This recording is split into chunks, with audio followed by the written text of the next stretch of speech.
Jadi saya awali dengan topik pertama kita yaitu deteksi dini retinopati. Judul yang diberikan ke saya, namun saya perjelas mungkin yang dimaksud adalah retinopati diabetika. Karena memang retinopati ada beberapa sebenarnya, ada retinopati dia hipertensi, ada retinopati prematuritas dan macam-macam ya. Nah, kali ini kita fokus kepada retinopati diabetika dan penanganan awalnya di layanan primer. Tidak ada kepentingan di dalam presentasi ini dan juga tidak ada kepentingan finansial. Beberapa topik yang akan kita bahas adalah mengenai retinopati diabetika, kemudian bagaimana manifestasi klinisnya, patogenesisnya, kemudian klasifikasinya, kemudian bagaimana menegakkan diagnosisnya, komplikasi-komplikasi dari retinopati diabetika, tata laksana yang tersedia hingga saat ini, dan tentu yang paling utama topik kita adalah deteksi dininya bagaimana di layanan primer dan bagaimana penanganan awal yang bisa dilakukan. Untuk sebagai pendahuluan kita tahu bahwa diabetes mellitus itu menjadi penyakit yang sangat berbahaya ya. Apalagi makin ke sini diabetes mellitus angka kejadian diabetes mellitus semakin tinggi oleh karena perubahan gaya hidup dari rural ke urban, bahkan masyarakat atau penduduk yang ada di rural juga sudah memiliki lifestyle urban, perkotaan. Kemudian kemudahan teknologi yang membuat manusia juga jarang semakin sedikit melakukan pergerakan, sehingga gaya hidup menetap atau malas itu semakin tinggi. Nah, ini semakin membuat manusia itu lupa untuk eh, menjaga kesehatan, khususnya kesehatan kardiovaskular ya. Jadi aliran darah, kemudian olahraga ya, pergerakan. Nah, kita tahu bahwa pada diabetes mellitus terdapat gangguan pada endotelial vaskular, pembuluh darah kita, mulai dari pembuluh darah besar, tapi juga hingga pembuluh darah kecil atau mikrovaskular atau mikroangiopati. Nah, pembuluh darah ini mengalami kerusakan dan akhirnya mengalami gangguan-gangguan permasalahan banyak sekali. Kita tahu bahwa dia akan berpotensi menyebabkan tidak lancarnya aliran darah, sumbatan, emboli, trombus yang dapat menyebabkan penyakit yang mengancam nyawa seperti stroke, kemudian serangan jantung, kemudian masalah eh, ekstremitas, kaki, tangan, dan juga tentunya kita tidak lupa bahwa organ-organ utama seperti ginjal, kemudian gejala-gejala neuropati dan juga tentu mata ya. Nah, dari sini kita akan semakin mengkerucut bahwa kita tahu bahwa diabetes itu menyebabkan komplikasi pada mata di level mikrovaskular. Nah, ini nanti yang akan kita sebut dengan yang pertama adalah retinopati diabetika, kemudian yang kedua adalah katarak, dan yang ketiga adalah glaukoma neovaskular. Jadi tiga ini adalah komplikasi diabetes mellitus pada mata yang paling sering. Nah, untuk gambar yang di kiri ini kita tahu bahwa tampilan dari katarak karena diabetik atau komplikasi akibat diabetes itu khas sekali. Kita bisa lihat ciri-cirinya, bentuknya seperti snowflake ya, seperti butiran salju. Jadi agak berbeda sedikit karakternya dengan katarak yang karena usia tua ya. Kemudian bisa juga katarak subkapsularis posterior ya. Jadi kekeruhan di belakang kapsul lensa mata kita. Nah, untuk diabetik retinopati sendiri itu tentu terjadi gangguan kerusakan pada retina atau lapisan retina, yaitu lapisan fotoreseptor di dalam bola mata. Jadi dari depan tidak kelihatan. Nanti gangguannya ada di dalam dan nanti kita bahas lebih dalam lagi. Di sana banyak pembuluh darah, sehingga pembuluh darah yang terganggu oleh karena kondisi diabetes ini akan menyebabkan gangguan dan kerusakan yang akan menyebabkan gangguan penglihatan. Lalu ini gambar ini adalah tentang glaukoma neovaskular yang kemudian perkembangan tahap lanjut dari komplikasi diabetes pada mata, di mana terjadi perdarahan di berbagai struktur bagian mata di dalam dan juga yang akan sehingga menyebabkan gangguan dari keluarnya cairan di dalam bola mata yang disebut dengan cairan aqueous yang menyebabkan peningkatan tekanan bola mata dan akhirnya menyebabkan kerusakan pada saraf mata dan lagi-lagi tentu mengancam penglihatan. Jadi keseluruhan komplikasi ini disebabkan oleh diabetes mellitus pada mata. Kita langsung fokus pada retinopati diabetika bahwa ini adalah komplikasi dari diabetes mellitus yang menyebabkan kerusakan retina dan pada akhirnya menyebabkan gangguan penglihatan. Mungkin pada kondisi-kondisi awal dia belum terlalu menyebabkan gangguan penglihatan. Namun pada akhirnya eh, kondisi penglihatan seseorang akan terganggu akibat kadar gula darah yang tinggi dan tidak terkontrol, di mana terjadi kerusakan pembuluh darah di retina. Definisi lain menyebutkan bahwa ini adalah kondisi di mana ada lesi mikrovaskular retina pada individu dengan diabetes mellitus. Lesi-lesi tersebut untuk terminologi mungkin sekedar wawasan saja biar tahu ya. Ini memang agak terlalu dalam ya, tapi nggak apa-apa. Namanya mikroaneurisme, kemudian hemorrhage itu perdarahan, terus eksudat. Di sana nanti ada eksudat. Eksudat itu seperti komponen-komponen dari dalam pembuluh darah yang bocor keluar, kemudian menumpuk di permukaan retina. Kemudian eh, ada namanya intraretinal microvascular abnormality, kelainan dari pembuluh darah. Kemudian pola-pola kelainan yang lain seperti venous bleeding, dan yang paling penting adalah munculnya pembuluh darah baru atau kita sebut dengan neovaskular yang nantinya akan juga berkomplikasi kepada terbentuknya jaringan-jaringan parut ya di dalam bola mata, bukan di luar lagi tetapi di dalam. Dari epidemiologi dan prevalensinya bahwa gangguan penglihatan karena retinopati diabetika itu menduduki posisi nomor 4 terbesar di Indonesia. Mungkin di dunia juga termasuk yang paling tinggi juga dari data yang didapatkan dari Global Distribution of Blindness tahun 2022 dari WHO ya, sekitar 4,8%. Nah, kemudian biasanya terjadi pada usia kerja, yaitu usia produktif ya. Dan ini tentu akan berpengaruh sekali pada orang-orang yang masih produktif, masih bekerja. Dan semua penderita diabetes itu berisiko terkena retinopati diabetika. Eh, Diperkirakan setelah 20 tahun, biasanya penderita diabetes itu 80% dari mereka pasti terkena retinopati diabetika. Jadi sebenarnya tinggal menunggu waktu saja.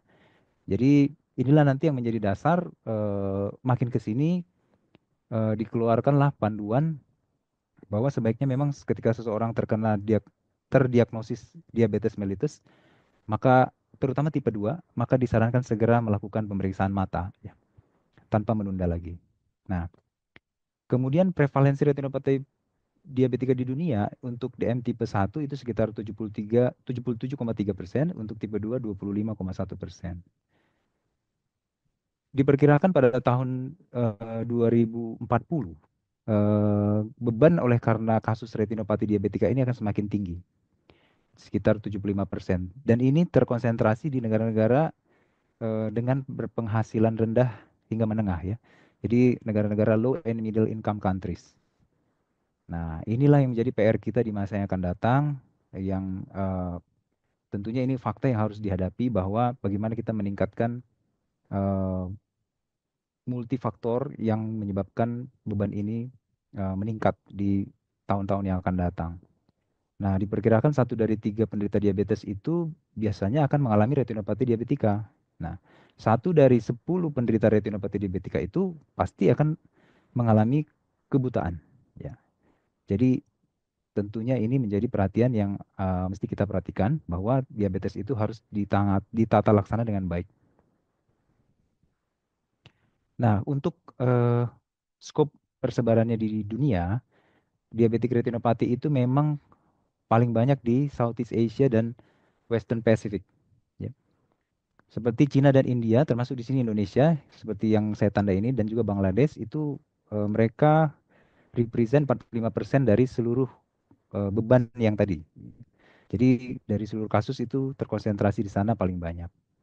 Nah, ini kan laporan tahun 2016. Manifestasi dari retinopati diabetika ini tentu yang pertama penurunan penglihatan secara bertahap. Mungkin di awal-awal sekali di tahap retinopati diabetika gejala derajat ringan belum memunculkan keluhan penglihatan. Nanti sama-sama kita lihat klasifikasinya di belakang. Tetapi pada akhirnya keluhan penglihatan ini akan muncul. Ya, seperti gambar di kanan ini penglihatan normal, yang di sebelah kanan adalah penglihatan orang dengan retinopati diabetika di mana terdapat seperti gumpalan atau bayangan hitam yang menghalangi penglihatannya. Kesulitan membedakan warna juga bisa muncul noda atau bercak hitam yang melayang pada gambar, penglihatan berbayang dan hilang mendadak, penglihatan tengah, buram, bergelombang, tertutup atau kabut kehitaman. Jadi penglihatan tengah ini juga bisa menjadi ciri-ciri atau manifestasi klinis dari retinopati diabetika, khususnya pada kondisi di mana struktur yang disebut makula mulai mengalami gangguan, ya, yang disebut dengan diabetik makular edema. Nah, kemudian bisa juga terjadi nyeri atau kemerahan pada mata dan juga rasa-rasa ketidaknyamanan yang lain. Gambar contoh di bawah ini, pada gambar yang sebelah kiri ini melihat contoh pohon ya di hutan itu batangnya lurus. Namun pada gambar yang di tengah tampak di bagian area penglihatan tengah batangnya seperti bergelombang ya. Nah, ini juga bisa terjadi, bahkan juga bisa tertutup hitam, tidak terlihat bagian tengah. Nah, ini biasanya terjadi pada gangguan metamorfopsia yang terjadi pada pasien diabetes mellitus yang tidak terkontrol, di mana terjadi kelainan pada makula. Patogenesis dari retinopati diabetika ada dua. Sebelum terjadi dua patogenesis ini, proses yang pertama terjadi adalah tentu tingginya kadar glukosa di dalam darah atau hiperglikemia. Ini akan meningkatkan retinal blood flow dan akhirnya mengganggu metabolisme intraseluler endotel retina dan perisit. Nah, setelah itu karena terjadi gangguan pada metabolisme intraseluler endotel retina dan perisit, terjadilah kebocoran mikrovaskular, di mana jumlah perisit atau sel-sel yang menjadi barier darah dan retina itu menurun. Sehingga integritas dinding pembuluh darah di retina eh, tidak baik. Dan ini menyebabkan permeabilitas kapiler meningkat atau terjadi kebocoran. Kebocoran pembuluh darah ini tentu akan berdampak pada adanya perdarahan atau edema pada retina. Bisa berupa cairan. Nah, kemudian yang kedua, mekanisme yang kedua adalah sumbatan mikrovaskular. Terjadi penebalan membran dari pembuluh darah, kerusakan endotel, terjadi proliferasi dan perubahan eritrosit. Ini menyebabkan transport oksigen menjadi buruk, ya. Dan ini akan memicu terjadinya peningkatan agregasi trombosit yang memicu terjadinya kondisi hipoksia di retina. Kondisi hipoksia di retina ini akan merangsang keluarnya vascular endothelial growth factor atau yang disebut dengan VEGF. VEGF ini yang akan membuat pembuluh darah baru pada retina bermunculan. Dan pembuluh darah baru ini pembuluh darah yang tidak baik. Kalau kita sering edukasi ke pasien, pembuluh darah liar atau pembuluh darah jahat yang tidak mirip, tidak sama dengan pembuluh darah yang normal. Karena dia mudah pecah sehingga menyebabkan perdarahan di dalam bola mata di retina. Ya. Secara skematik ini yang terjadi pada patogenesis retinopati diabetika. Seperti yang saya jelaskan sebelumnya, bahwa pada akhirnya eh, yang berawal dari terjadinya kondisi hiperglikemia, kondisi gula di dalam darah tinggi, itu menyebabkan gangguan di level mikroangiopati pada retina, di mana terjadi gangguan pada metabolisme intraselular. Dan ini nanti akan memicu terjadinya angiogenesis dan neovaskularisasi pada retina. Nah, untuk klasifikasi retinopati diabetika sendiri itu ada 4. Sebenarnya ini berdasarkan derajat keparahannya, kalau dalam bahasa mudahnya. Yang pertama adalah mild non-proliferative diabetes retinopati atau ringan gitu ya. Kemudian yang kedua moderate, berarti menengah, tetapi dia masih non-proliferatif. Artinya belum terjadi pembentukan pembuluh darah baru di sana. Yang ketiga adalah severe, berarti berat, ya, parah. Kemudian yang terakhir adalah proliferatif. Nah, pada level proliferatif ini, disinilah biasanya muncul sudah terdapat angiogenesis atau munculnya pembuluh darah baru. Dan yang proliferatif diabetes retinopati ini dibedakan lagi menjadi early, awal, kemudian high risk, risiko tinggi, dan juga advance.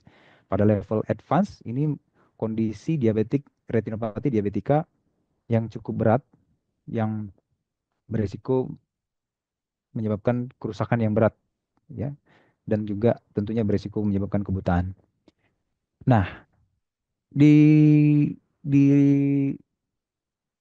retinopati diabetika ini sendiri terdapat eh, diagnosis yang disebut dengan diabetik makular edema, di mana terjadi edema pada makula eh, yang menyebabkan juga gangguan penglihatan. Nah, seperti pada gambar ini, nah ini eh, contoh tampilan funduskopi, nanti kita bahas di belakang. Di slide-slide awal saya ini memang kesannya seperti terlalu dalam ya. Mudah-mudahan Bapak Ibu semuanya masih bisa mengikuti. Di sini latar belakangnya mungkin bervariasi ya, tapi saya yakin banyak yang bertugas di layanan primer, nggak apa-apa, seperti kuliah agak dalam sedikit. Tapi kita juga harus tahu ini karena ini bisa membantu kita dalam visualisasi karena kita berbicara retinopati diabetika, maka kita akan lebih banyak menyinggung soal funduskopi. Nah, ini gambaran funduskopi dari mata normal, ya kurang lebihnya seperti ini. Nah, untuk ini gambaran funduskopi yang derajat ringan dari retinopati diabetika. Yang ini untuk derajat sedang, menengah, di mana sudah terjadi perdarahan-perdarahan kecil, kemudian terjadi kebocoran pembuluh darah, ada agregasi eksudat lemak, kemudian ada eh, apa? Ada eksudat-eksudat. Kemudian untuk derajat yang lebih berat, yang berat, di sini sudah terjadi eh, perdarahan dan juga perubahan dari bentuk pembuluh darah yang melibatkan seluruh area di retina, ya secara sederhana begitu. Lalu di level yang paling beratnya adalah yang level proliferatif atau PDR. Nah, di sini sudah muncul terdapat pembuluh darah baru. Ya, jadi pembuluh darah alaminya sudah dalam tanda petik tergusur gitu ya. Jadi tergusur oleh pembuluh darah baru, pembuluh darah jahat yang bukannya membawa kebaikan malah membawa kerugian dan kerusakan. Nah, gitu. Bahasa sederhananya seperti itu. Dan di sini tentu ada proses perdarahan, kemudian ada proses setelah kita tahu kan kalau badan kita luka, setelah berdarah pasti kan ada proses penyembuhan luka.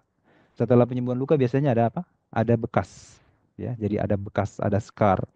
Tentu di situ juga begitu. Di dalam bola mata kita juga ada bekas, scar yang akan bisa menyebabkan tarikan-tarikan. Dan ini akan berpotensi menyebabkan terjadinya ablasio retina atau lepasnya retina. Ya. Nah, untuk penegakan diagnosis dari diabetik retinopati sendiri, kita tentu melakukan pemeriksaan oftalmologi dasar lengkap, seperti pemeriksaan tajam penglihatan atau visual acuity. Bapak Ibu, teman-teman bisa pakai Snellen chart, E-chart, Leah chart pada jarak 6 meter.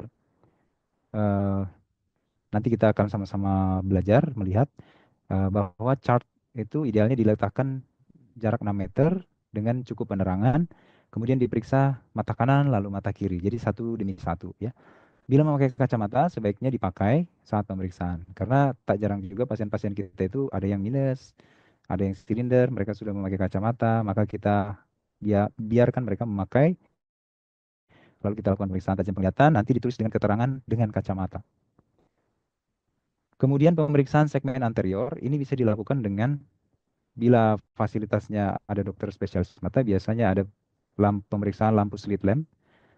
Eh, Bila tidak ada fasilitas lampu street lamp, maka teman-teman bisa memakai senter. Nanti di slide berikutnya kita akan sama-sama belajar. Mungkin tadi juga di materi awal ya oleh Dokter Astri dan pembicara kedua juga sudah sempat disinggung bagaimana caranya memeriksa segmen anterior dengan senter atau pen light. Kemudian pemeriksaan funduskopi, ini yang menjadi pokok dari diagnosis retinopati diabetika. Tentu funduskopi yang tersedia di layanan primer adalah sangat mungkin itu direct ya. Jadi ada dua, ada oftalmoskop direct dan indirect. Nah, kemudian pemeriksaan lapangan pandang, pemeriksaan tekanan bola mata, dan juga pemeriksaan penunjang lain seperti laboratorium tentunya. Sudah pasti kita periksa gula darahnya, HbA1c, kemudian slit lamp, foto fundus, OCT, makula, fundus fluorescent angiografi, USG mata, perimetri juga, dan juga tes-tes tertentu yang bisa.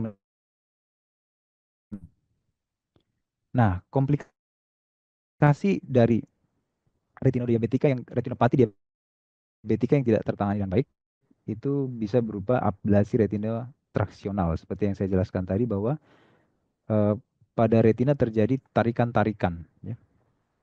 Jadi karena penyembuhan dari luka katakanlah luka atau pembuluh darah yang mengalami pecah di dalam retina tadi itu muncullah jaringan-jaringan parut di situ, cicatrix.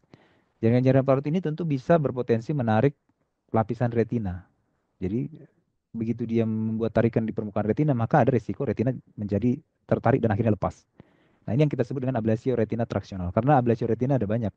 Ada ablasio retina juga karena misalnya karena miopia tinggi atau karena minus atau rekmatogen.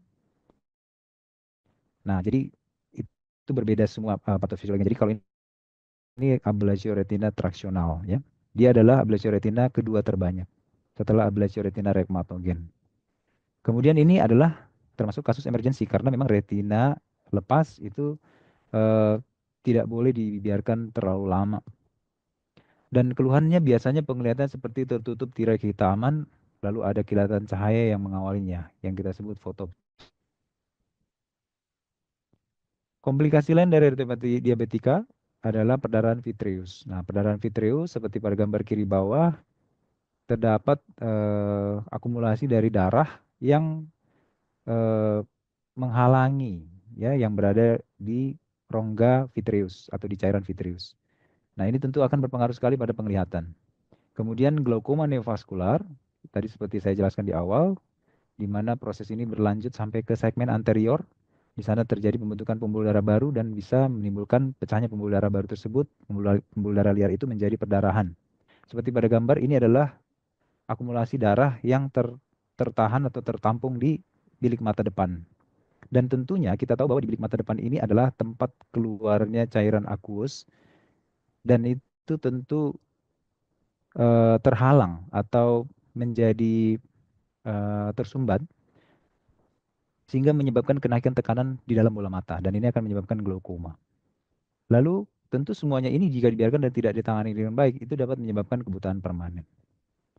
Nah, pada gambar di kanan atas ini adalah diabetes pada fase proliferatif berarti yang sudah lanjut tadi ya, yang berat di mana sudah terjadi pembentukan pembuluh darah liar atau pembuluh darah baru neovaskularisasi di iris. Iris berarti selaput pelangi yang di depan. Jadi mungkin teman-teman yang di layanan primer dengan senter dengan penlight pun bisa langsung mengidentifikasi ini. Mungkin dibantu dengan loop ya. Jadi ada loop, kemudian diberikan cahaya begitu mungkin masih bisa terlihat. Kalau memang lampu slit lamp tidak ada.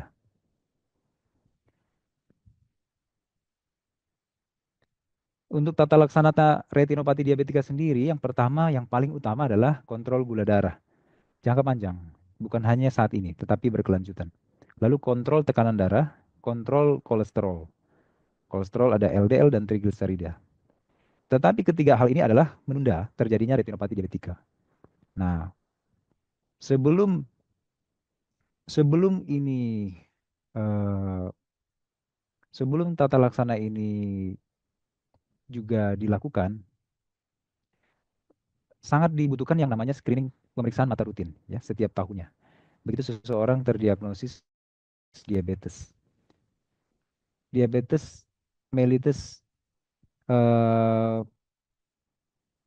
pada diabetes mellitus tipe 2 begitu terdiagnosis maka disarankan untuk melakukan pemeriksaan mata dan juga akan bila belum ada keluhan nanti akan disarankan untuk diperiksakan setiap tahun.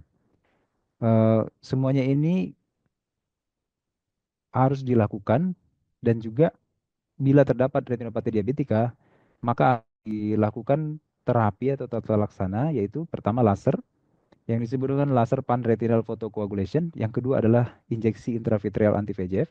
Tentunya pemilihan tata laksana ini juga berdasarkan pemeriksaan klinis, mana yang dilakukan, seberapa perlu, dan juga tentunya ada juga operasi vitrektomi. Ya. Apabila pada kondisi-kondisi berat, di mana terjadi komplikasi seperti yang dijelaskan tadi. Kesemuanya ini adalah untuk mencegah progresi perburukan retinopati, mencegah munculnya retinopati baru dan mencegah hilangnya penglihatan berat. Tentunya semuanya harus dilaksanakan berkelanjutan dan juga follow up-nya juga berkelanjutan. Laser yang dilakukan pada retinopati diabetika itu disebut dengan PRP atau pan-retinal photocoagulation. Tujuannya adalah untuk menangani atau menata laksana iskemia retina dan juga pembuluh-pembuluh darah liar atau pembuluh darah baru yang ada di retina. Laser yang dipakai adalah laser argon. Kemudian terapi laser ini efektif untuk mencegah hilangnya penglihatan berat persen kasus. Jadi terapi laser ini bila tepat dilaksanakan pada penderita retinopati diabetika akan cukup baik untuk mencegah hilangnya penglihatan. Ya. Lalu laser ini juga bisa mencegah progresivitas retinopati diabetika. Tetapi ingat bahwa bukan untuk mengembalikan penglihatan. Jadi kita tetap edukasi ke pasien bahwa bukan untuk mengembalikan penglihatan ya, tetapi untuk mencegah progresivitas dan mencegah kehilangan penglihatan yang lebih berat. Biasanya dilakukan 3-4 kali kunjungan sebanyak 1.500 sampai 2.000 tembakan laser, setelahnya sesuai dengan kebutuhan. Injeksi intravitreal seperti pada gambar ini, di mana ke dalam vitreus dimasukkan obat melalui prosedur injeksi, yaitu anti VEGF untuk meredam komponen VEGF tadi seperti yang saya jelaskan di depan, yang merupakan cikal bakal terjadinya proses angiogenesis pertumbuhan pembuluh darah liar, pembuluh darah baru yang ada di retina. Nah, ini juga menjadi salah satu pilihan terapi. Kemudian operasi vitrektomi ini juga menjadi pilihan terapi pada kasus-kasus seperti perdarahan vitreus luas dan juga permanen, traksi retina yang berpotensi menyebabkan ablasio ataupun sudah terjadi ablasio retina traksional. Namun ini biasanya dilakukan oleh subspesialis vitreoretina, demikian juga prosedur intravitreal dan juga laser. Dokter spesialis mata umum juga bisa melakukan untuk laser dan injeksi intravitreal, namun dengan kondisi tersediaan alat dan fasilitas. Untuk deteksi, ini yang menjadi pokok pembicaraan kita untuk layanan primer, hanya sekitar 50% penderita diabetes yang rutin screening ya. Jadi kesadarannya memang masih belum baik ya, belum cukup baik, maka diperlukan edukasi dan sosialisasi dari kita semua, dari Bapak Ibu, dari teman-teman pada orang-orang dengan diabetes. Retinopati diabetika tidak akan diketahui bila tidak ada keluhan penglihatan. Biasanya begitu. Jadi mereka acuh ya, maksudnya tidak peduli, nggak apa-apalah, ntar aja gitu. Tapi ketika penglihatan mereka sudah mulai terganggu, baru mereka periksa. Dan pada tahap itu, kemungkinan besar derajat gangguan retinopati diabetikanya bukan di ringan lagi, tetapi sudah di sedang dan berat ya. Jadi disinilah tantangannya. Nah, tentu yang bisa kita lakukan di layanan primer, pemeriksaan tajam penglihatan itu selalu kita lakukan. Untuk semua kasus mata, oftalmologi, selalu lakukan pemeriksaan tajam penglihatan karena itu sangat memberikan informasi. Kanan, kemudian kiri. Kemudian pemeriksaan lapangan pandang, konfrontasi kita bisa lakukan, dan yang utama adalah pemeriksaan funduskopi. Tentunya oftalmoskopi direct ya, karena itu yang tersedia biasanya. Dan pemeriksaan tekanan bola mata dengan tonometrisius dan atau bila tidak ada dengan 2 jari juga bisa dilakukan. Pemeriksaan tajam penglihatan kita bahas sedikit karena ini memang sekalian tidak apa-apa. Saya juga ingin mengingatkan kembali bahwa tadi sudah kita singgung sebaiknya pada jarak 6 meter kalau boleh, kemudian snellen chart ditempatkan di situ 6 meter dari yang diperiksa, kemudian kita minta pasien untuk tutup mata kiri, kita cek tajam penglihatan kanan, kita mulai baca dari huruf yang paling atas, yang paling besar, kemudian bila bisa dilanjutkan ke baris yang di bawahnya. Tentunya di baris Snellen itu makin ke bawah kan makin kecil ya hurufnya. Nah, tentu kita minta dia baca terus sampai baris maksimal yang mampu dia baca. Nanti dari hasil yang terakhir yang dia baca, maka kita lihat sesuai dengan konversi atau bilangan yang tertulis pada Snellen chart untuk penulisan tajam penglihatannya. Nah, kemudian kita lakukan pada mata yang satunya. Bila Snellen tidak mampu, kita lanjutkan dengan tes hitung jari. Kita mulai dari jarak 1 meter. 1 meter dari yang diperiksa. Kita berikan jari kita minimal 3 kali ya, 3 kali jari misalnya 1, 2, atau 5 gitu, 1, 2, 5. Kalau dia bisa konsisten maka kita mundur 1 meter lagi hingga 6 meter. Nah, bila hitung jari tidak bisa, baru kita lakukan tes gerakan tangan untuk menilai penglihatan. Jadi hand movement. Nah, apakah dia bisa mendeteksi gerakan? Kita buat gerakannya ke kiri ke kanan, kemudian ke atas ke bawah, atau mungkin kita cek tidak ada gerakan. Nah, dia harus konsisten. Kalau dia bisa melakukan itu, maka kita sebutkan tajam penglihatannya bisa mendeteksi gerakan atau hand movement atau 1/300 biasanya. Lalu bila tidak bisa juga, maka kita lakukan tes stimulasi dengan cahaya. Nah, dengan stimulus cahaya, apakah dia bisa mendeteksi cahaya? Biasanya kita stimulasi dari berbagai arah, dari atas, dari bawah, dari kanan, dari kiri. Kita minta dia sebut ada cahaya Pak, Bu. Dari arah mana? Atas, bawah. Dari arah mana? Atas. Nah, jadi harus benar, harus tepat. Berarti dia masih bisa mendeteksi adanya cahaya. Bila tidak bisa mendeteksi adanya stimulasi cahaya, maka tidak bisa mendeteksi cahaya atau no light perception, NLP. Nah, pemeriksaan fundoskopi direct ini juga menjadi pemeriksaan yang sangat penting untuk retinopati diabetika ini karena eh, penegakan diagnosisnya ditentukan dengan ini. Untuk di layanan primer ini bisa sekali dilakukan karena oftalmoskop direct tidak biayanya juga tidak terlalu mahal, kemudian juga menjadi kompetensi dokter umum ya di level 4 ya. Melihat jadi oftalmoskopi direct ini memang dia portable, mudah dibawa, tidak terlalu mahal dan bisa langsung kita pakai. Tetapi keterbatasannya dia adalah dia hanya melihat sebagian dari retina. Jadi tidak seluruh area retina. Nanti kita lihat bagian mana saja yang bisa dilihat di sana. Dan prosedur ini biasanya kita lakukan dengan jarak yang cukup dekat. Jadi memang waktu kondisi pandemi COVID-19 kemarin ini menjadi pemeriksaan yang disarankan untuk berhati-hati atau malah tidak disarankan karena jarak yang cukup dekat. Tapi karena sekarang sudah kembali baik ya, kondisinya aman, mudah-mudahan ke depan aman, maka sudah lebih aman untuk melakukan pemeriksaan ini. Nah, biasanya kita minta pasien untuk duduk tegak, kita minta dia arahkan pandangan lurus ke depan, jangan lihat ke lampu dari alat kita. Lalu oftalmoskop ini kita nyalakan, kita putar sehingga lampunya menyala. Kemudian kita dengan tangan kanan memeriksa mata kanan pasien. Nanti juga dengan tangan kiri memeriksa mata kiri pasien ya. Lalu tangan yang satunya kita bisa lakukan fiksasi pada dahi atau bahu pasien. Kita arahkan dulu cahaya dari oftalmoskop kita ini ke mata pasien. Lalu kita lihat di situ viewing window ya. Viewing window dari oftalmoskop kita tempelkan ke mata kita. Kita lihat refleks fundus dari jarak kira-kira 40-50 cm. Setelah ditemukan refleks fundus, baru kita perlahan dekati dan kita dekati fundus ya.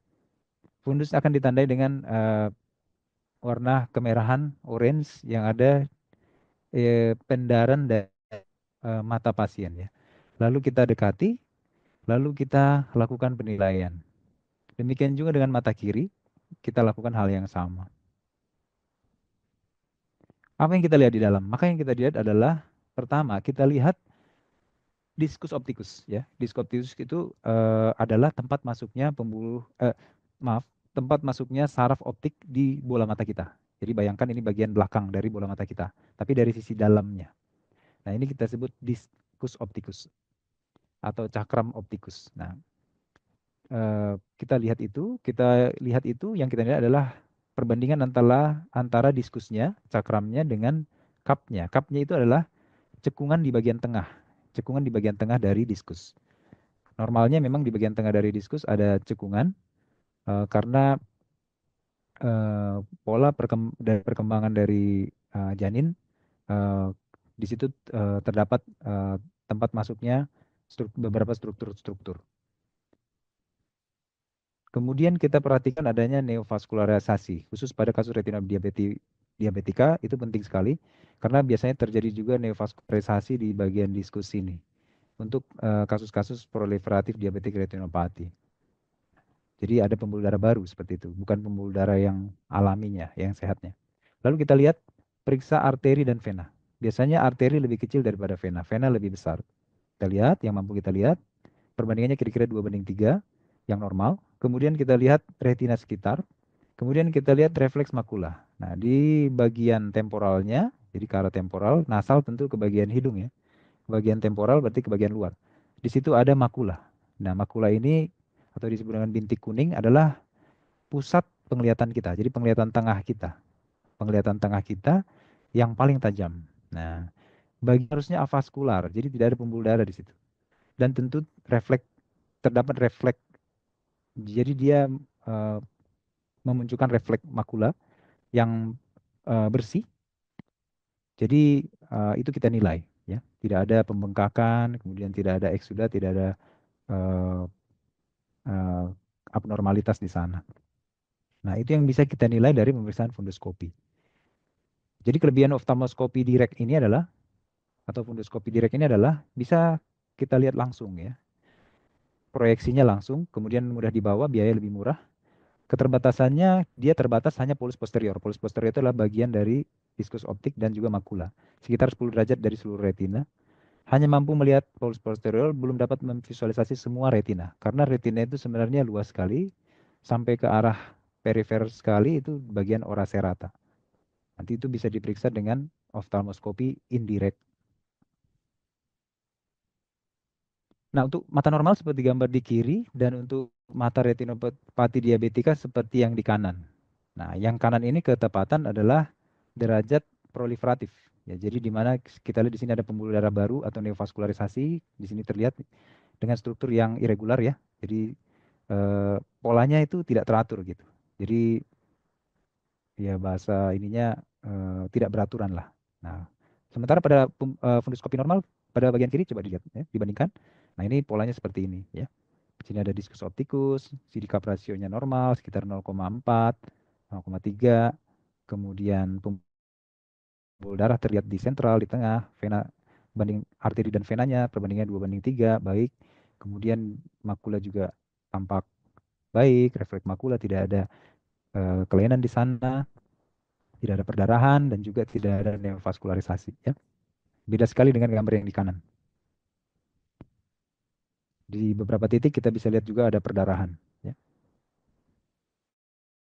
Nah, di zaman yang cukup canggih sekarang ini dan mungkin beberapa tahun ke depan akan ada lagi penemuan-penemuan yang baik ya. Sudah banyak sekali inovasi teknologi yang ditemukan dan ini bisa diharapkan mempermudah proses screening retinopati diabetika bahkan di pelosok-pelosok atau di daerah yang cukup jauh yang tidak ada layanan kesehatan. Sekarang juga ada namanya teleoftalmologi di mana alat pemeriksaan ini bisa dilakukan di daerah yang jauh tetapi bisa dikirimkan melalui sinyal ke pusat kesehatan ya yang memiliki expert, yang memiliki ahli ya, ahli retina untuk dinilai, untuk dibaca. Ya, jadi sangat membantu sekali ya dengan adanya inovasi teknologi dan juga teleoftalmologi ini. Jadi seperti ini ada handheld fundus kamera, ini portable bisa dibawa, jadi dan praktis ya. Dia langsung ditempelkan, kemudian gambarnya di capture, tidak perlu melebarkan pupil. Ada juga yang mesti melebarkan pupil.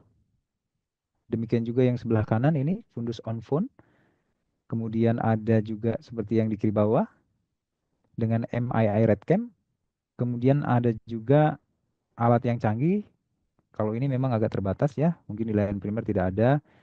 Sekarang sudah ada teknologi baru yaitu ultra wide field fundus kamera. Jadi alat ini bisa menampilkan imaging retina sampai ke bagian paling jauhnya, paling tepinya seluruhnya tanpa harus melebarkan pupil ya. Biasanya pada pemeriksaan fundoskopi memang biasanya pupil atau manik mata yang di tengah itu dilebarkan, didilatasikan selebar-lebarnya untuk bisa menilai retina seluas-luasnya. Nah, demikian juga ada alat fundus kamera seperti ini, ya ini semuanya sangat membantu. Jadi kemajuan dalam fundus kamera digital telah memfasilitasi perolehan dan interpretasi gambar fundus dengan lebih cepat di seluruh dunia. Ya, tentu ini akan membantu screening diabetik retinopati juga. Teknologi komunikasi ini mesti tervalidasi, ya, kemudian mudah dioperasikan dan juga tentu biaya seringkali menjadi masalah ya. Dan ini menjadi tantangan ke depan sehingga memungkinkan bisa dipakai untuk misalnya di desa-desa terpencil ya dengan biaya yang hemat. Kemudian penggunaan perangkat yang ramping seperti yang sudah kita lihat di slide sebelumnya, ini akan menjadi aspek penting dalam screening diabetik retinopati di masa yang akan datang. Nah, Mohon, untuk pemeriksaan konfrontasi lapangan pandang, ya. mohon izin dokter untuk waktu penyampaian materi kurang lebih 5 menit lagi. Oh ya baik, saya percepat. Untuk pemeriksaan lapangan pandang ini juga bisa kita lakukan pada retinopati diabetika. Itu seperti ini, jadi kita minta pasien untuk mendeteksi jari kita dari empat area lapangan pandang. Mata pemeriksa yang kanan kita periksa dengan kita minta dia menutup mata kiri dan kita menutup mata kanan kita. Jadi sejajar ya. Nah, dari sini kita akan bisa mendeteksi lapangan pandangnya pasien, kondisinya seperti apa. Lalu untuk pemeriksaan tekanan bola mata dengan palpasi jari ini juga bisa dilakukan. Eh, Mungkin di presentasi pembicara pertama tadi sudah dijelaskan juga. Kita bisa merasakan tekanannya, konsistensinya. Normalnya seperti merasakan ujung hidung. Kalau dia rendah, dia semakin lunak. Kalau dia tinggi, keras. Seperti lidah kita tonjolkan ke dalam ke pipi ya. Untuk penanganan awal di layanan primer tentu yang pertama adalah edukasi ya tentang lifestyle, kontrol gula darah yang utama, patuh terapi pengobatan diabetes, diet sehat, olahraga. Kemudian regulasi kontrol kadar glukosa darah, lalu terapi faktor risiko, termasuk tekanan darah, kemudian mendeteksi komplikasi DM di mata dan melakukan rujukan. Ya, jadi inilah yang menjadi poin utama dari topik pertama ini. Ya. Kita bisa melakukan pemeriksaan tajam penglihatan, tekanan bola mata, dan funduskopi dengan rutin. Kalau dilihat dari standar kompetensi dokter Indonesia, maka ablasio retina dan retinopati diabetika itu ada di angka 2 ya. 2 itu adalah mendiagnosis dan merujuk. Jadi memang tata laksana akan sebenarnya nanti di tempat rujukan ya oleh dokter spesialis mata dalam hal ini mungkin lebih baik lagi oleh dokter spesialis mata subretina. Jadi teman-teman membantu di dalam diagnosis dan juga melakukan rujukan. Screening retinopati diabetika seperti yang saya singgung tadi bahwa bisa dilakukan begitu terdiagnosis ya, ya. Dan bila tidak ditemukan kelainan bisa dilanjutkan setiap tahun. Pada negara-negara yang low income sedikit berbeda dengan high income, tapi pada dasarnya hampir mirip. Perbedaannya hanya proses eh, lebih cepatnya untuk kontrol bila ditemukan retinopati diabetika dengan derajat yang sedang hingga berat. Ya. Bervariasi dari 1 bulan sampai 3 dan 6 bulan. Biasanya seperti itu. Kalau ditemukan diabetika retinopati derajat sedang sampai berat. Nah ini adalah argumen rujukan retinopati diabetika yang ada di luar negeri. Kurang lebih hampir sama. Jadi memang pemeriksaan rutin dilakukan di luar itu berdasarkan tajam penglihatan juga. Kalau tajam penglihatan lebih dari 6/12. Kalau dari kurang 6/12 itu mulai di refer dengan derajat retinopati diabetika ringan ya, sedang ya, ditemukan ya, sedang. Itu disarankan untuk dirujuk ya, tetapi tidak urgent. Sedangkan untuk retinopati diabetika moderate sampai berat atau proliferatif itu urgent. Urgent dalam artian dalam 1 bulan dia harus sudah sampai ke tempat rujukan.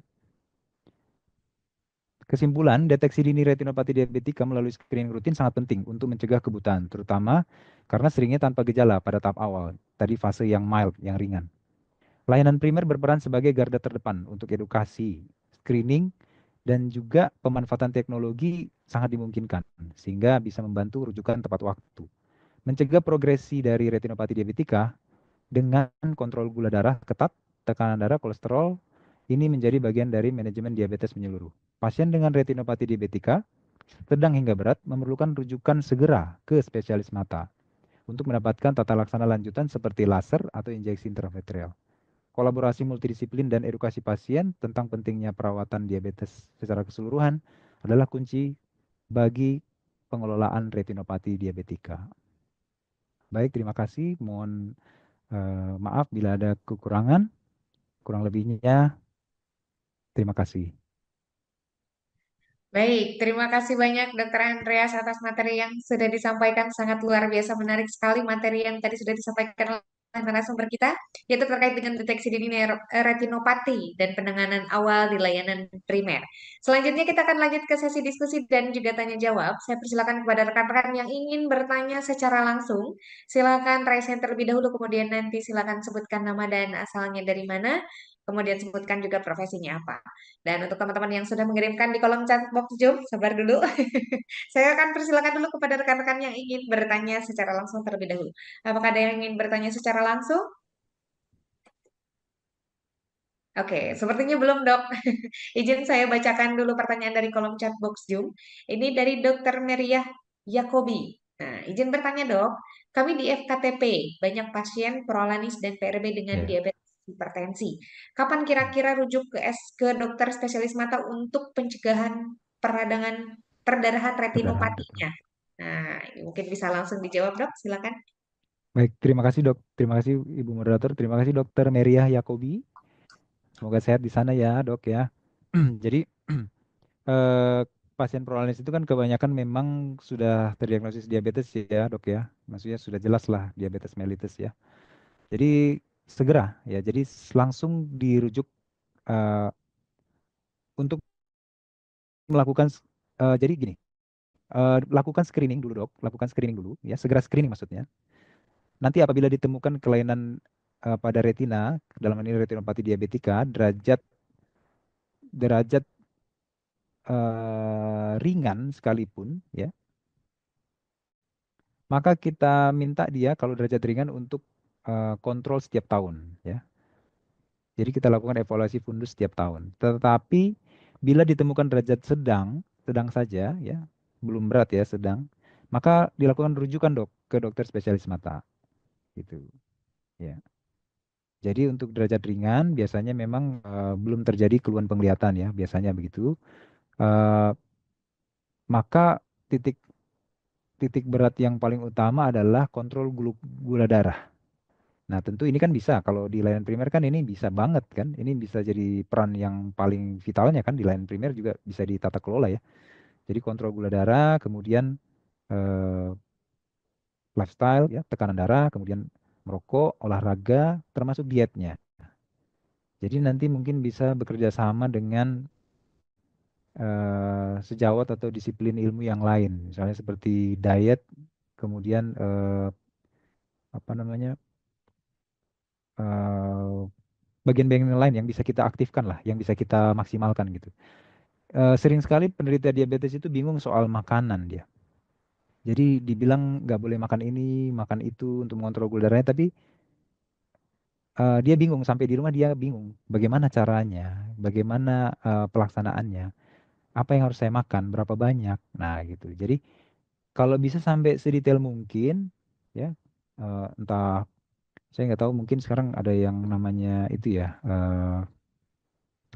beberapa pola-pola yang disarankan itu perkembangan terbarunya itu. Jadi eh, yang paling titik tangkapnya saya lihat itu adalah bagaimana mereka mengontrol gula darahnya dengan gaya hidup ya, gaya hidupnya. Nah, untuk obat sendiri itu juga memang penting. Jadi dilakukan edukasi untuk kepatuhan terhadap pengobatan dari diabetesnya ya. Jadi sebenarnya di program Prolanis itu pun sebenarnya sudah cukup baik. Jadi titik tekannya di situ, Dok. Jadi kalau misalnya retinopati diabetikanya tidak ada, kita anjurkan kontrol tiap tahun. Kalau misalnya ada, setelah kita lakukan fundoskopi, derajat ringan atau mild NPDR tadi, itu bisa kita ulangi, kita refresh, kita tegaskan dia bagaimana menata kelola diabetesnya lagi, ya. Karena memang kadang bosan ya, kadang dia lupa. Nah, itu lebih ditekankan lagi dan gaya hidup sehat. Dan kita lakukan evaluasi tiap tahun. Jadi kita evaluasi retinanya tiap tahun, gitu. Atau mungkin 6 bulan ya, lebih cepat. Kalau dia derajat moderate sampai berat, nah ini dilakukan rujukan ke dokter spesialis mata. Ya. Jadi memang pemeriksaan funduskopi indirect itu tadi kan hanya terbatas di polus posterior, tetapi dari polus posterior yang mencakup diskus optikus dan makula itu juga bisa kita amati eh, kondisi retinopati diabetikanya. Ya, jadi kadang-kadang di situ sudah terlihat dot, blood, perdarahan atau kebocoran atau mungkin yang lebih beratnya neovaskularisasi itu bisa kita lihat. Mungkin itu jawaban saya. Terima kasih. Baik, terima kasih banyak dokter. Mudah-mudahan terjawab untuk dokter Meria. Oh, ini ada nih yang sudah raise hand ya. Kita ke yang raise hand terlebih dahulu. Silakan untuk dokter Heri Murhadi untuk menyampaikan pertanyaannya. Nanti silakan sebutkan nama asal dari mana dan juga profesinya apa. Silakan. Ya, selamat sore, moderator. Assalamualaikum. Selamat sore, dokter. Saya Heri Muardi, dokter umum ya, Abdi BPJS di Bekasi. Baik, langsung ya, boleh moderator ya. Oke, saya tanya. Begini dokter, sejauh mana kadang-kadang pasien kita itu penderita DM itu udah pinter karena sudah pernah ketemu dokter mata, lalu dia males ke rumah sakit, dia bilang, tolong bisa dok diterusin aja gitu ya. Kita lihat, oh ini nggak masalah sih sebenarnya, agen tonik ya, vitamin ya, astenop ya. Nah, hal-hal yang seperti itu dokter sampai sejauh mana memang betul membantu si pasien ya untuk diberikan obat-obatan yang tadi saya sebutkan ya, vitamin lah, agen tonik ya, astenop. Nah, apakah kita boleh terus-menerus selagi dia tidak ada tanda kutip ya, penurunan penglihatan, gula darahnya terkontrol, itu dari dokter sarannya bagaimana dok? Terima kasih. Terima kasih Baik. Bu Moderator. Ya, terima kasih banyak Dokter Heri atas pertanyaannya. Boleh dijawab langsung tadi terkait dengan pemberian obat-obatan ya yang tadi disebutkan sama Dokter Heri. Apakah boleh secara kontinu terus menerus gitu untuk diberikan? Gitu. Ya, Silakan terima Dok. kasih. Ya, terima kasih Dokter Heri. Jadi pemberian obat-obatan seperti yang disebutkan tadi tidak menjadi masalah ya, yaitu bisa saja diberikan ya di layanan primer untuk membantu lubrikasi permukaan mata, untuk memberikan kenyamanan pada pasien. Kadang-kadang juga ada kondisi lain seperti kondisi mata kering yang dirasakan pasien, ya itu bisa-bisa saja dilakukan. Tetapi kan memang pemberian obat-obatan yang disebutkan tadi, pemberian tetes mata tadi, itu kan eh, bukan tata laksana langsung tepat sasaran terhadap retinopati diabetikanya ya sebenarnya. Nah, edukasi ini tetap kita sampaikan. Tapi kan tadi yang Dokter Eri sampaikan kan kondisi pasien stabil, tidak ada penurunan penglihatan, kemudian kadar gula darah terkontrol. Ya, kita lakukan pemeriksaan funduskopi dok, memastikannya ya. Kita memastikan semuanya tidak ada, kemudian dari funduskopi juga cukup baik, stabil ya, mungkin dalam artian ya kita lakukan edukasi. Jadi ya cukup kontrol gula darahnya saja. Jadi cukup kontrol gula darah, membiasakan hidup sehat. Jadi belum diperlukan rujukan ya seperti itu ya. Ya. Jadi kira-kira seperti itu. Jadi memang Baik dokter, terima kasih. baik Dokter Heri. Jadi memang mengaktifkan mengaktifkan layanan dari primer eh, s- dari awal itu sangat sangat sangat baik ya. Artinya kasus-kasus mana yang perlu dirujuk, mana yang tidak perlu dirujuk ya itu memang harus mulai dijalankan gitu. Karena memang kita butuh teman-teman juga untuk mengontrol, mengawasi, meningkatkan compliance kepatuhan pasien dengan melakukan edukasi, kemudian mendeteksi. Ya, untuk kasus-kasus yang baru mungkin mendeteksi. Paling saya titip Dokter Heri mungkin waktunya. Jadi waktu kontrolnya, kapan kita minta dia kontrol kembali untuk kita lihat kembali kondisinya, terutama funduskopinya gitu. Siap Ya, dokter, terima terima kasih. kasih.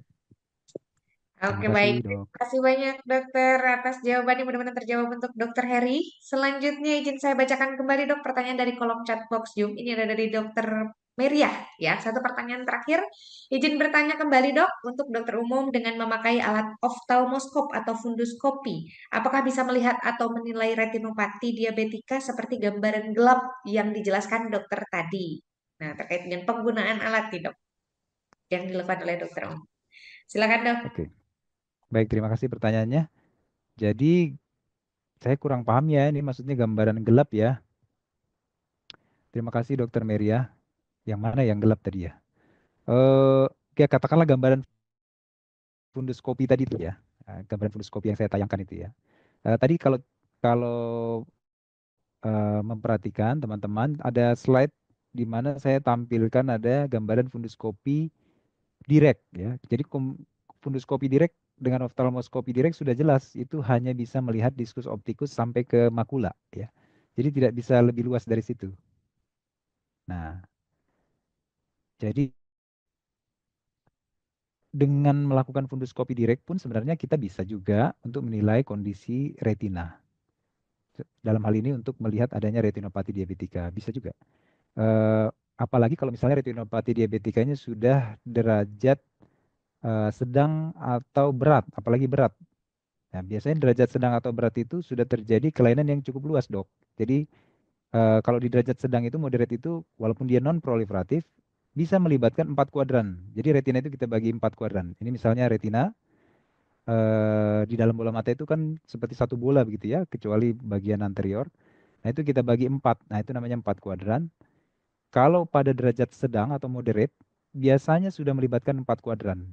Bisa melibatkan 4 kuadran. Jadi tentu eh, logikanya adalah kerusakan atau gangguan retinopati diabetika yang sudah luas ini tentunya bisa terdeteksi juga, walaupun kita dengan fundoskopi direct melihat bagian polus posterior saja atau bagian diskus hingga ke makula saja.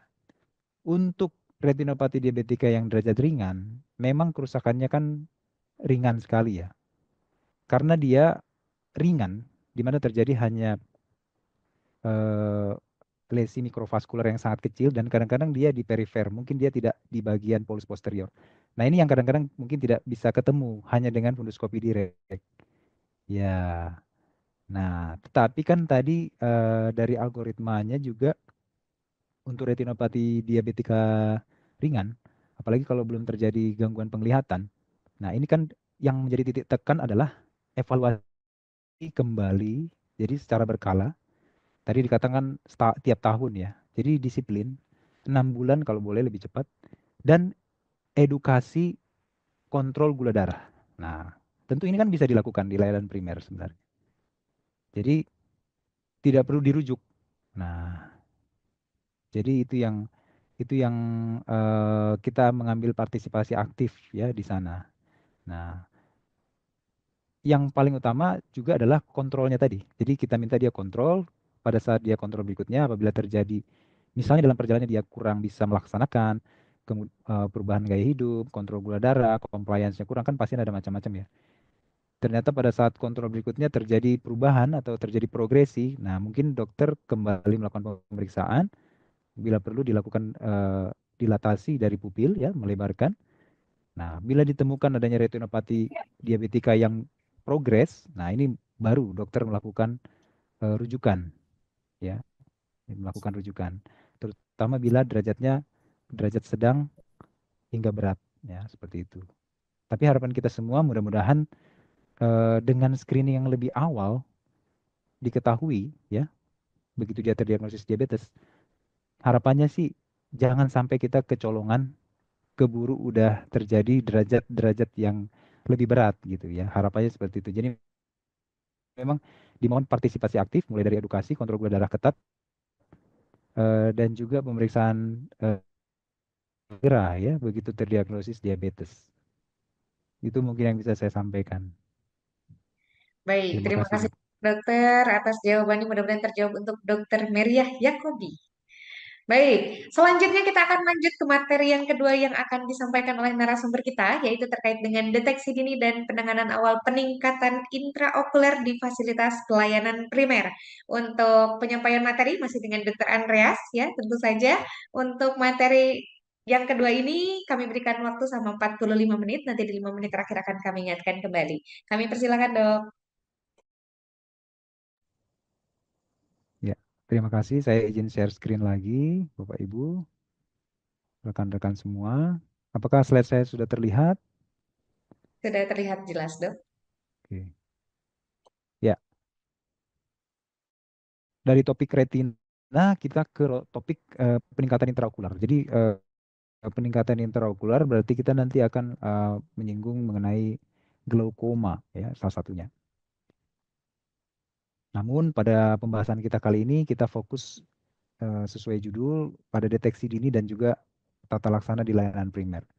Lagi-lagi saya tidak memiliki kepentingan apa-apa bila di dalam ini terdapat eh,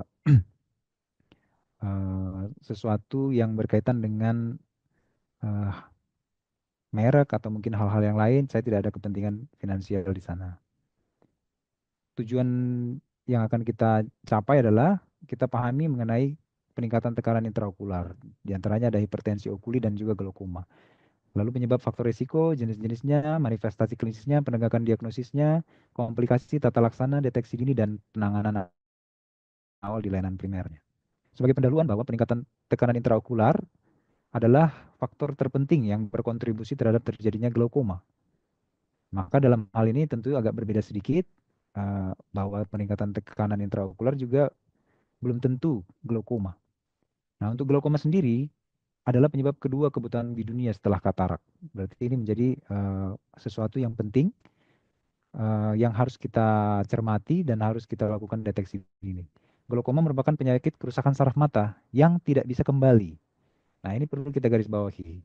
Kalau katarak itu bisa dilakukan eh, ekstraksi atau pengeluaran katarak ya, pembersihan katarak sehingga dia bisa melihat kembali harapannya.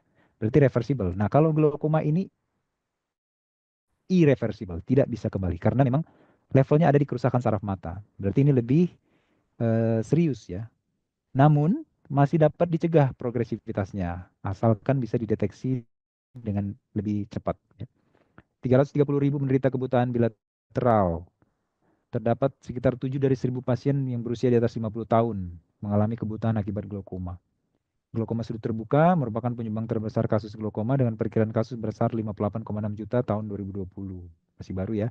Di Indonesia sendiri, prevalensi kasus glaukoma sudut terbuka sekitar 0,48%, data dari DKI Jakarta. Nah, peningkatan intraokular di sini saya bagi menjadi dua, ada hipertensi okuli dan ada glaukoma. Ya. Peningkatan intraokular adalah terjadinya peningkatan tekanan di dalam bola mata melebihi batas nilai normal, lebih dari 21 mm air raksa.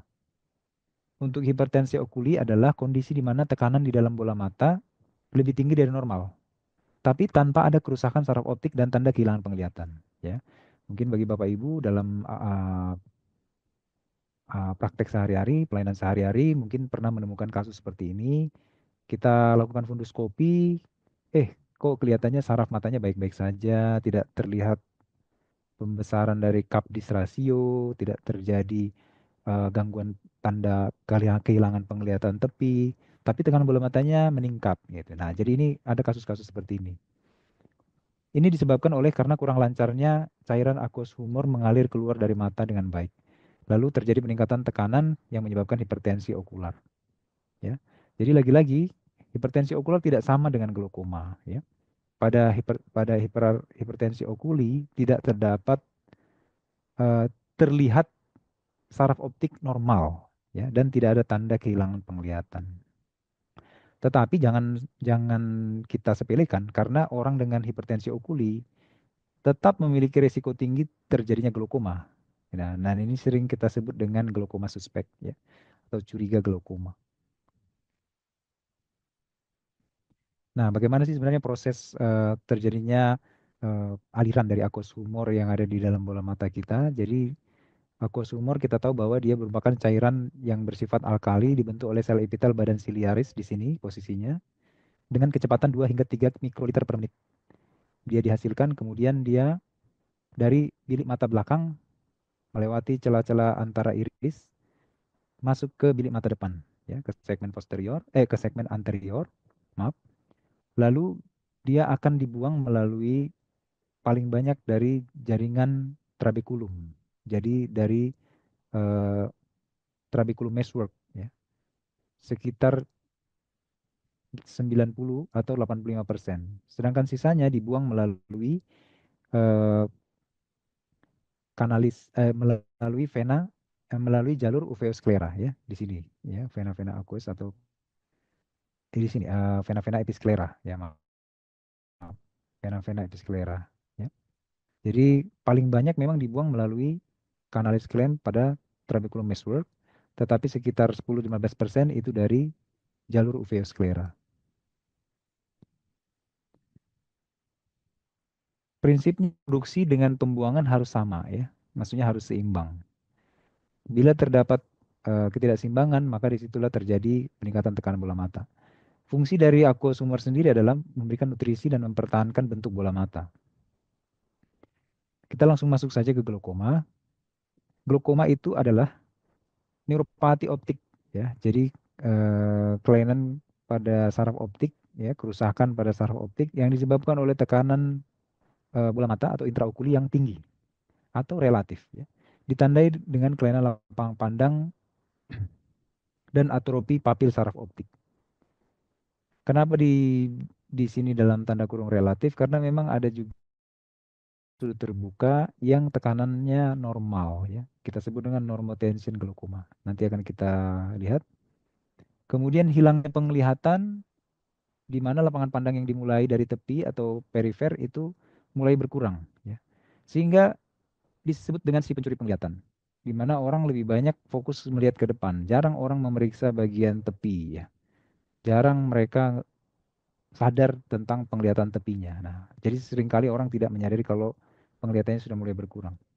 Penyebab kedua kebutaan di dunia setelah katarak dan bersifat irreversible. Faktor risikonya diantaranya adalah risiko riwayat keluarga dengan ocular hypertension atau glaukoma, diabetes atau tekanan darah tinggi, umur di atas 40, ras Afrika Amerika Hispanik, tapi tidak tidak tertutup kemungkinan juga ras-ras lain. Kemudian orang dengan minus atau miopia tinggi, kemudian orang yang memakai obat terutama steroid, kemudian orang dengan riwayat trauma atau operasi sebelumnya, operasi mata, dan juga terdapatnya kelainan lain yang disebut dengan pigment dispersion syndrome atau pseudo exfoliation syndrome. Pembagian glaukoma itu bisa dibagi menjadi glaukoma sudut terbuka dan tertutup ya. Itu yang akan kita bahas nanti. Secara etiologi glaukoma primer dan sekunder. Menurut onset akut dan kronis, menurut derajat kerusakannya glaukoma awal, sedang dan glaukoma lanjut. Dilihat dari anatomisnya dan juga dari patofisiologinya, glaukoma itu bisa dibagi menjadi glaukoma sudut terbuka dan tertutup. Bila dilihat dari prevalensinya, di secara global lebih banyak terjadi glaukoma sudut terbuka ya dibandingkan sudut tertutup. Nah, kita harus ingat trias glaukoma atau tiga yang menjadi panduan atau pegangan atau acuan kita menyebutkan atau mendiagnosis glaukoma. Yang pertama terjadinya peningkatan tekanan intraokular ya. Yang kedua terjadinya kerusakan saraf optik. Maka kita lakukan fundoskopi, kita lihat adanya tampilan optik glaukomatosa ya. Jadi kelihatan di sana ciri-ciri saraf optik yang glaukomatosa. Nanti kita bahas. Kemudian yang ketiga adalah penyempitan lapangan pandang dari pemeriksaan yang dilakukan, yaitu pemeriksaan lapangan pandang. Ketiga ini adalah trias dari glaukoma yang harus selalu kita ingat. Untuk patofisiologi glaukoma sudut terbuka dan sudut tertutup terjadi pada awalnya bila terjadi resistensi pada drainase cairan aqueous pada trabeculum meshwork seperti yang saya jelaskan tadi, berarti di jalur drainase keluarnya. Ini akan membuat meningkatnya tekanan bola mata secara perlahan. Nah, perlahan ini adalah kata kunci, sehingga cairan aqueous itu terkumpul di bilik mata depan, ya, dalam waktu yang panjang, jadi kronis ya, tidak segera ya. Dan inilah yang menyebabkan glaukoma sudut terbuka. Berbeda dengan glaukoma sudut tertutup, di mana beberapa kondisi yang menyebabkan jalur pengeluarannya atau jalur drainasenya mengalami obstruksi, tapi secara cepat ya. Jadi peningkatan tekanan bola matanya secara cepat juga akan menyebabkan akumulasi cairan di bukan hanya di depan tetapi juga di bilik mata belakang. Nah, ini yang menjadi patofisiologi dari glaukoma sudut tertutup. Jadi perbedaan antara keduanya. Jadi glaukoma sudut terbuka perlahan, glaukoma sudut tertutup dia relatif lebih cepat ya peningkatan tekanan bola matanya. Patofisiologi glaukoma sudut terbuka, sudut anatomi sudut dari iridokorneanya atau trabekulumnya anatominya terbuka, tetapi saluran trabeculum meshworknya mengalami hambatan ya atau sumbatan. Gitu.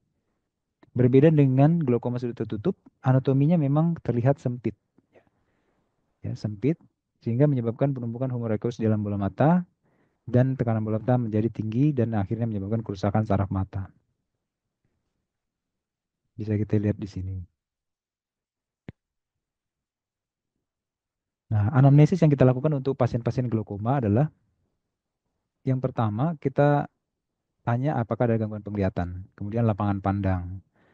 Mungkin apakah mengganggu aktivitas sehari-hari, seperti misalnya berjalan, membaca, atau mungkin membawa kadang-kadang beberapa pasien itu mengeluhkan dia sering kaget ya, sering kaget karena ada sesuatu yang datang dari sampingnya. Misalnya waktu dia membawa kendaraan, tiba-tiba ada kendaraan di samping, dia tidak terlalu memperhatikan itu. Atau mungkin ada yang waktu membawa kendaraan tidak melihat eh, gundukan atau mungkin polisi tidur ya di depan. Jadi ada beberapa hal yang mereka bisa ceritakan gitu, yang di mana kita mengetahui bahwa mereka mengalami gangguan lapangan pandang. Kemudian gangguan yang berhubungan dengan nyeri, ketidaknyamanan yang dirasakan seperti sakit kepala, migrain. Lalu apakah ada seperti melihat halo atau pelangi di sekitar lampu. Kemudian faktor risiko berupa riwayat penyakit mata yang pernah dialami, infeksi, peradangan. Karena ada beberapa kasus-kasus glaukoma yang eh, akhirnya terjadi setelah proses-proses peradangan seperti uveitis. Kemudian adakah riwayat trauma pada mata, operasi mata, dan juga riwayat pengobatan terutama steroid ya. Jadi obat steroid ini lagi-lagi tetap saya ingatkan jangan menggunakan steroid secara abuse ya, secara tidak karuan lah ya. Jadi memang kita harus hati-hati sekali dengan obat yang namanya steroid ini, terutama dalam hal ini kesempatan ini juga saya mengingatkan teman-teman semua pemberian obat tertentu yang bermerek tertentu itu tidak perlu saya sebutkan, itu cukup sering sekali saya perhatikan diresepkan walaupun dengan indikasi yang mungkin kurang kuat ya. Dan juga tidak banyak, tidak sedikit apotik yang memberikan obat itu tanpa resep.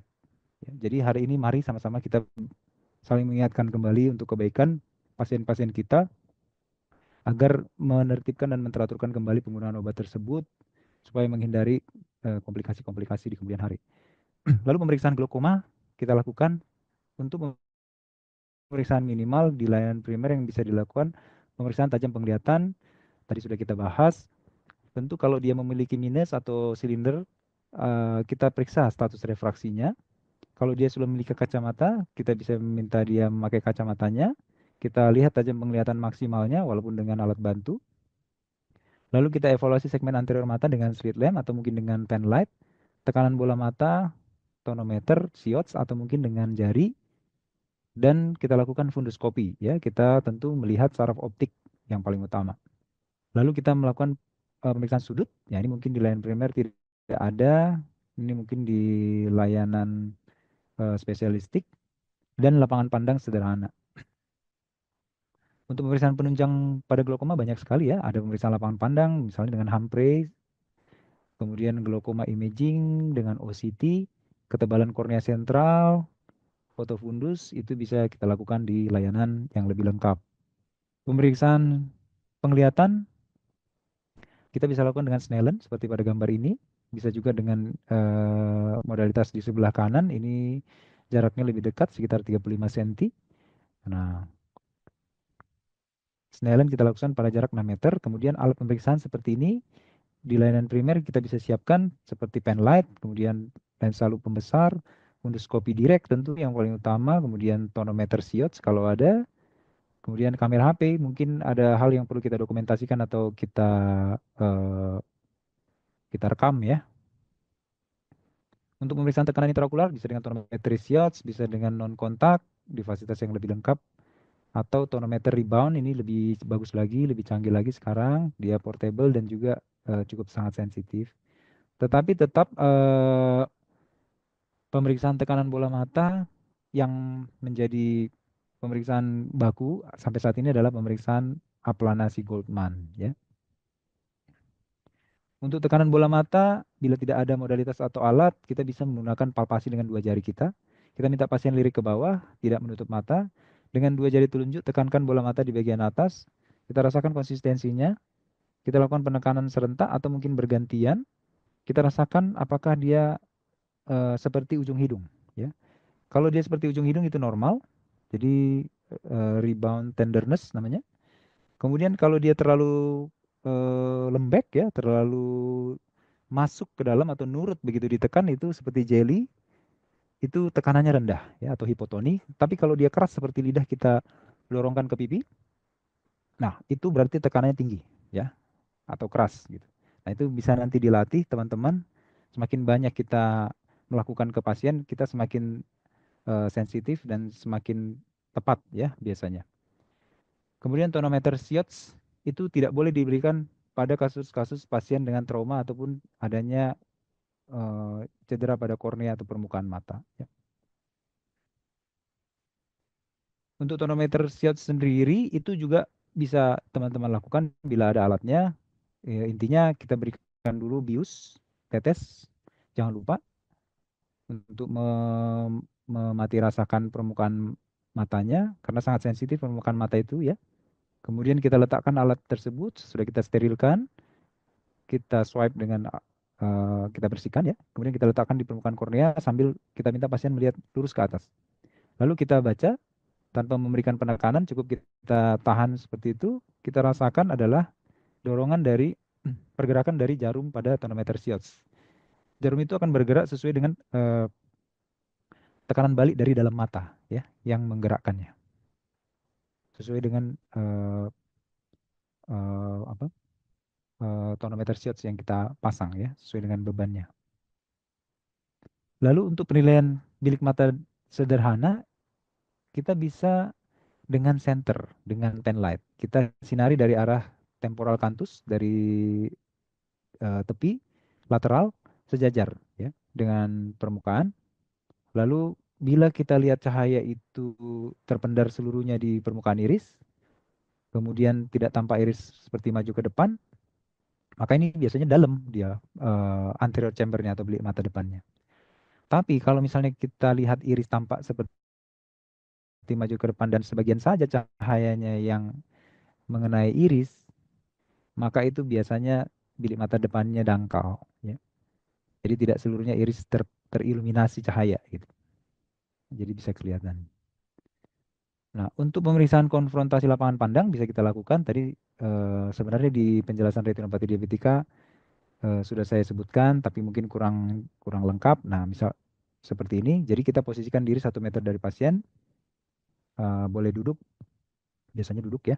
Kita minta pasien menutup mata kiri dengan telapak tangan, lalu kita minta melihat mata pasien yang terbuka untuk melihat fokus ke mata kita ya. Lalu kita pun menutup mata kita, yaitu mata kanan yang sejajar dengan mata yang pasien yang ditutup. Kita berikanlah stimulasi, bisa jari, bisa juga sesuatu benda yang dengan warna yang mencolok. Kalau jari misalnya dengan angka 1, jari 1, 2, atau 5 pada 4 penjuru lapangan pandang. Ya.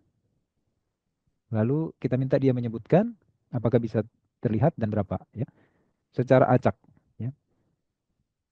Bila dari kejauhan pasien tidak bisa melihat, mungkin bisa kita dekatkan sedikit demi sedikit. Nah, dari situ nanti kita melihat keempat area lapangan pandang pasien seperti apa lapangan pandang. Lakukan prosedur yang sama untuk mata kiri.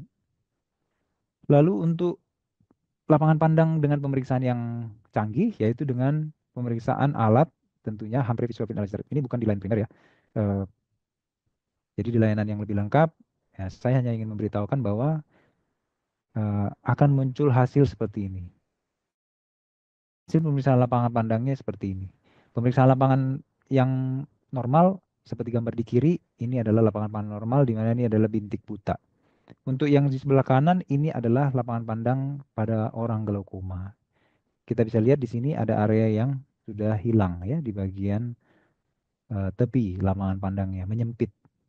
Nah, inilah yang harus diperjuangkan pada pasien-pasien glaukoma, terdeteksi lebih awal, dan kalau membutuhkan rujukan, bisa segera dilakukan rujukan. Untuk pemeriksaan funduskopi, tadi sudah banyak kita bahas kurang lebihnya di topik yang pertama, jadi tidak perlu saya ulangi. Pada kasus glaukoma ini, kita memang fokus kepada optik disc, kepada diskus optikus.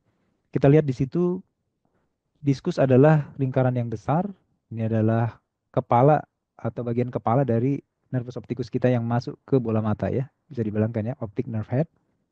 Dia mempunyai area depression atau cekungan di tengah yang kita sebut dengan cup.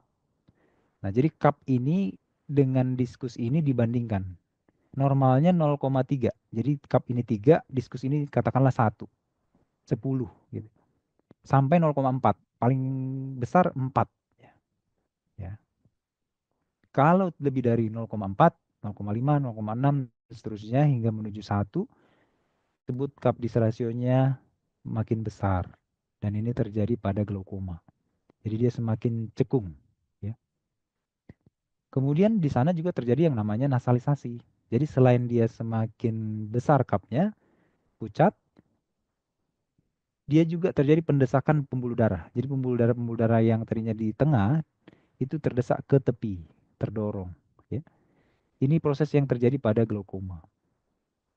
Glaukoma yang seperti ini biasanya glaukoma yang progresif. Dan ini yang perlu dikendalikan atau dikontrol. Ya. Karena ini berkaitan dengan kerusakan jaringan serabut saraf. Jadi seperti penjelasan saya tadi, ini diskus dan ini cup. Kemudian ini area antara mereka yang disebut neuroretinal rim. Kemudian ada pembuluh darah di situ di bagian sentral. Pada glaukoma dia terdesak ke bagian nasal, ke arah nasal berarti ke bagian dekat hidung, ke arah hidung gitu ya. Nah ini kita sebut dengan nasalisasi. Jadi kalau kita melakukan pemeriksaan, kita lihat cup disk rasionya berapa, perbandingannya, kemudian kita lihat adakah nasalisasi, ya pendesakan pembuluh darah ke bagian nasal. Seperti pada gambar ini normal, kemudian mulai ada cupping, ya, kemudian cuppingnya mulai semakin parah, semakin berat ya pada glaukoma yang lebih berat. Baik, untuk tata laksana glaukoma sendiri medikamentosa dan operatif. Tujuannya satu, menurunkan tekanan bola mata supaya aman. Aman dalam artian tidak terjadi kerusakan terhadap saraf optikus, sehingga penglihatan bisa tetap terjaga. Untuk medikamentosa itu bisa satu menurunkan produksi cairan yang tadi, aqua sumur. Dengan obat-obatan seperti beta blocker, seperti timolol, betaxolol, kemudian bisa dengan inhibitor karbonik anhidrase seperti acetoazolamid, dan juga agonis adrenergik seperti epinefrin, dipivefrin. Kemudian untuk menambah atau meningkatkan pembuangan, seperti obat-obat seperti prostaglandin atau salatan, dan kolinergik seperti pilokarpin. Lalu mengurangi volume badan vitreus. Ini bisa kita pakai biasanya manitol, intravena, ada juga urea dan gliserin oral. Operasi glaukoma menjadi tata laksana berikutnya terbagi dua, yaitu filtrasi, seperti misalnya operasi trabekulektomi, kita membuat saluran, kita memotong dan membuang sebagian trabekulum sehingga diharapkan bisa meningkatkan daya filtrasi cairan keluar. Atau juga bisa dilakukan implantasi implan drainase glaukoma ya, atau seperti katakanlah seperti reservoir buatan yang ditanamkan di bawah konjungtiva yang ditembuskan ke bilik mata depan supaya mengeluarkan cairan ya. Nah, ini juga pemasangan glaukoma drainase implan ini juga saat ini menjadi sesuatu yang semakin berkembang. Kemudian bisa juga operasi non filtrasi, tindakan non filtrasi seperti iridektomi, iridoplasti, trabekuloplasti, goniotomi, dan trabekulotomi. Ya. Bisa dengan surgical ataupun dengan laser. Kalau kita lihat dari standar kedokteran Indonesia, glaukoma itu memang ada di level 3A dan 3B. Jadi level 3A, 3B itu adalah mendiagnosis, melakukan tata laksana awal, dan merujuk. Tergantung kalau A tidak ada kegawat daruratan, kalau B terdapat kegawat daruratan. Nah, untuk pemeriksaan fisiknya sendiri, untuk pemeriksaan itu hampir semuanya bisa dilakukan. Ya, hampir semua bisa dilakukan di layanan primer, mulai dari pemeriksaan tajam penglihatan sampai ke funduskopi dan untuk tekanan bola mata. Itu semuanya hampir semua bisa dilakukan dan mudah-mudahan masih bisa terdapat modalitas-modalitas yang dibutuhkan tadi. Untuk glaukoma sudut terbuka, dia memang kita sebut si pencuri penglihatan karena mata terlihat dari normal tenang. Jadi tidak ada terlihat seperti tersiksa gitu ya. Tidak ada merah, tidak ada hal-hal yang membuat menjadi curiga gitu. Tetapi bisa terjadi penurunan lapang pandang walaupun tajam penglihatannya baik. Nah, masalahnya banyak orang tidak pernah memeriksa lapang pandang tepinya. Nah, dia tidak bergejala awalnya. Tapi pada stadium lanjut, dia mulai mengeluhkan seperti sering menabrak, seperti cerita saya tadi, sulit melihat kursor komputer, merasa pegel-pegel pada mata, atau melihat halu. Lalu tekanan bola matanya kalau kita ukur bisa tinggi, ya, tetapi bisa juga normal. Normal pada kasus yang glaukoma tekanan normal atau NTG. Ya. Ketika diperiksa ternyata dari fundoskopi ditemukan glaukomatos optik, ya. Jadi terdapat atrofi pada optiknya, mulai terjadi proses kerusakan saraf optik. Nah, untuk kasus ini memang dirujuk segera ke dokter spesialis mata. Pasien relatif mengeluhkan keluhan-keluhan yang sederhana, mungkin obat-obatan simptomatis bisa diberikan.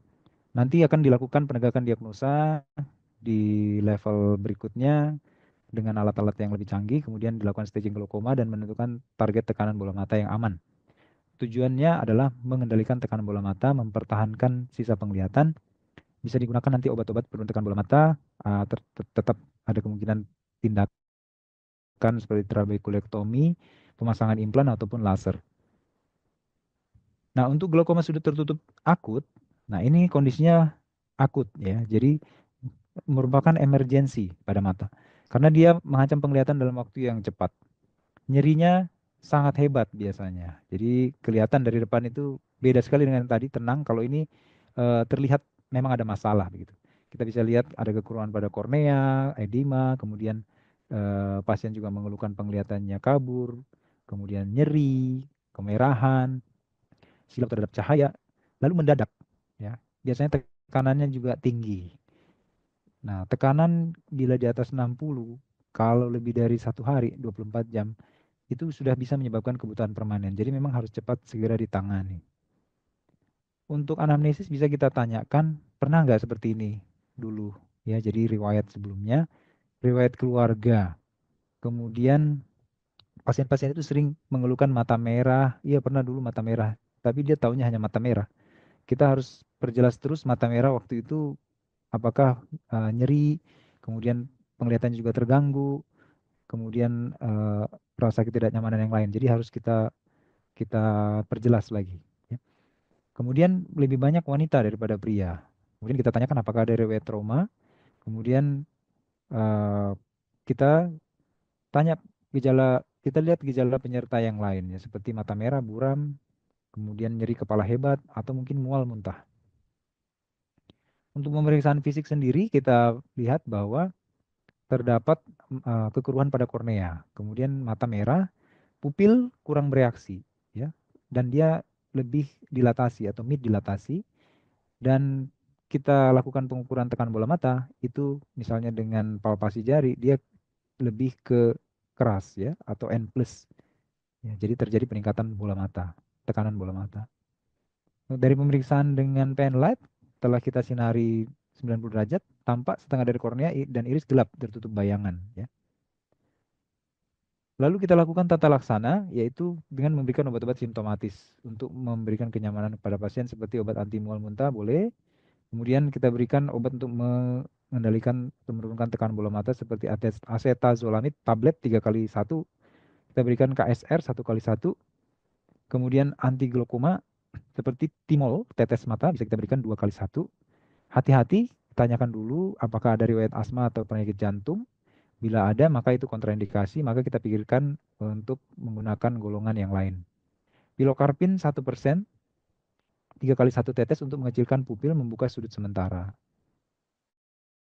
Karena biasanya pada kasus-kasus glaukoma sudut tertutup akut terjadi penyempitan sudut bahkan tertutup, ya. Dan sering juga kita berikan manitol intravena 5 ml per kilogram berat badan. Sebelumnya kita lakukan dulu pemeriksaan laboratorium. Lalu kita lakukan rujuk ke dokter spesialis mata. Apa yang dilakukan dokter spesialis mata? Yang pertama tentu pasti mengendalikan tekanan bola mata dengan modalitas-modalitas selanjutnya yang lebih di tingkatan selanjutnya. Kemudian edema kornea diharapkan bisa menurun dan visualisasi menjadi lebih baik. Dilakukan iridektomi perifer, bisa surgical, bisa juga dengan laser. Nah, kemudian juga bisa dilakukan pertimbangan operasi trabekulektomi, dan pada kasus-kasus tertentu yang berkaitan dengan adanya katarak, itu dilakukan ekstraksi katarak. Karena katarak juga sering sekali menjadi penyebab penutupan sudut. terutama katarak yang cukup matur atau besar ya, itu sehingga menyebabkan terdorongnya eh, iris ke depan sehingga eh, mempersempit sudut kornea. Nah, ini laser peripheral iridotomi yang dilakukan dengan laser. eh, eh, Dia untuk melubangi ya, dan melubangi bagian tepi dari iris supaya aliran dari bilik mata belakang bisa ke depan. Jadi diharapkan tercapai keseimbangan antara bilik mata belakang dan depan, sehingga mengurangi tekanan pada dari bilik mata belakang terhadap sudut, ya, sehingga sudut diharapkan bisa lebih membuka. Nah, untuk yang bedah atau surgical bisa juga dilakukan iridektomi, yaitu di ruang operasi itu dengan melakukan eh, pemotongan dari sebagian jaringan iris sehingga hasilnya seperti ini. Sama tujuannya tetapi hanya berbeda modalitasnya. Yang satu dengan laser, yang satu dengan operasi ya, dengan tindakan bedah gitu ya. Nah, jadi untuk kasus-kasus glaukoma sudut tertutup ini semakin cepat ditangani semakin baik ya. Tadi kita ingatkan lagi bahwa tekanan bola mata tidak boleh lebih dari 60 dalam 24 jam. Karena bisa terjadi kebutaan total yang tidak bisa kembali. Sebagai kesimpulan, glaukoma menyebabkan kebutaan permanen yang diawali dari hilangnya lapangan pandang tepi.